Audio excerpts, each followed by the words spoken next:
everyone. Welcome back to my channel. My name is Jasmin. I'm a licensed mental health counselor, counseling from a Christian perspective, and I'm also the owner of the Oasis Mental Health Counseling Services. Welcome back. It's good to have you here. Today, what I want to focus on is talking to you guys about the importance of knowing your concentration when it comes to being a therapist or social worker. It is very important to identify what is your niche. What is the group that you are designed to service, support? It's very, very important. And you may hear me say this many times throughout my channel, social media, and the platform that I have, is that not every problem is your problem to solve. And as therapists, as people that support people, it's natural, right? In some ways, to want to put our hand in every situation, to be a support in every need. But that's not our strength. We are not God, and God is not expecting us to be God. But I do believe that God has assigned each and one of us as therapists, as social workers, to have a group of people that we can actually walk with. How do I know that? How do you know who you're supposed to walk with, who you're supposed to support? I would say number one is, what is that issue? What is that situation? What is that problem? What is that need that you just can't stop thinking about? That you wish people would call you to ask you insight about? That your mind cannot stop running around this idea of wanting to pour into this certain need? Think about that. Sometimes it's one or two or three things, and that's okay. But sometimes when you have a list of 10 or 20 things, if you narrow it down, many of these needs that you're mentioning in your mind, I like this, I like that, I like the other, sometimes you're basically saying the same thing in different ways. So that's point number two, is write these things down and identify what is the common theme that you're seeing throughout this whole list. It's super important, because when you write it down, these words are looking back at you. And you're able to see, whoa, this is the common denominator. This is the word that keeps repeating. This is the need that I'm passionate about. I would also say number three is, keep your friends and your coworkers or people that mentors close and ask them, when you think about me, what problem do you see me solving? What's the need that you see me being the best support for? What are some things that when you hear me speak, you always catch me saying these things? Because sometimes we're doing life, but we're not catching the things we're saying or the needs that we usually want to support. But people around us, they're noticing. If you ask, they will tell you, hey, and then you're just going to find again, what's the common theme? What are most people saying? Another thing I would suggest is to get exposed. I had a time period where I worked at a clinic, and I was exposed to different types of stories, different types of families, different types of individuals with different needs.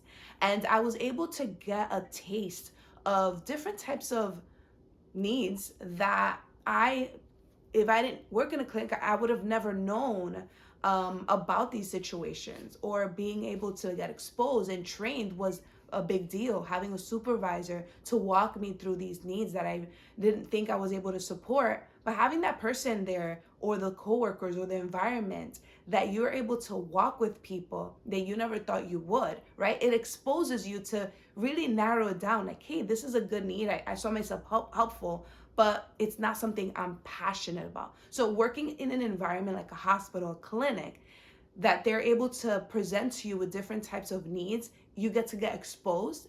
And then over time, you're able to train yourself to understand, what is it that you're passionate about? What is it that wakes you up in the morning? Like, I want to go and continue to help this need. This story just stood out to me. I want to keep pouring into that.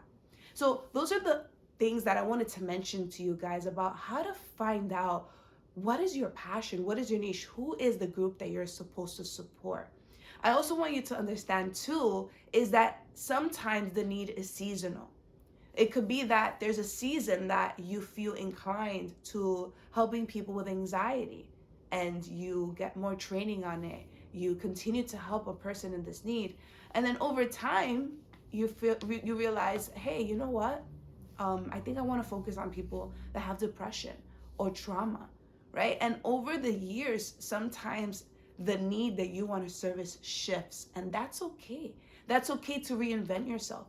That's okay to say, you know what, this chapter of my life, I dedicated it to this type of need, but I'm ready to start something new. I'm also passionate about this. That's okay, right?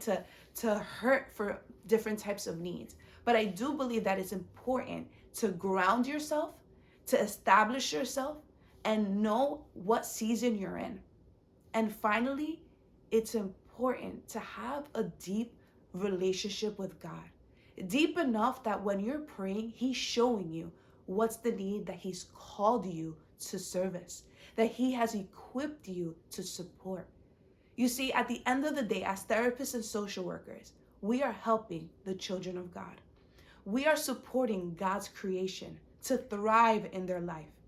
And so it is important to partner with God and to get His insight on the people that He created. What a beautiful, beautiful thing to have, is a deep, intimate relationship with God, enough that He's able to whisper in your heart what is the need that He has called you to service. Because He is the only one that ultimately is going to give you the deepest insight you can ever imagine on the people He's called you to serve.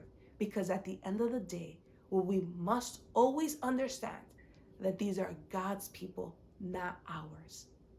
All right, guys, I hope this message of knowing your niche, knowing your concentration, knowing who God has called you to service is helpful for you in your next chapter in your life. Be grounded, know that you've been called, and go and do what the Lord says.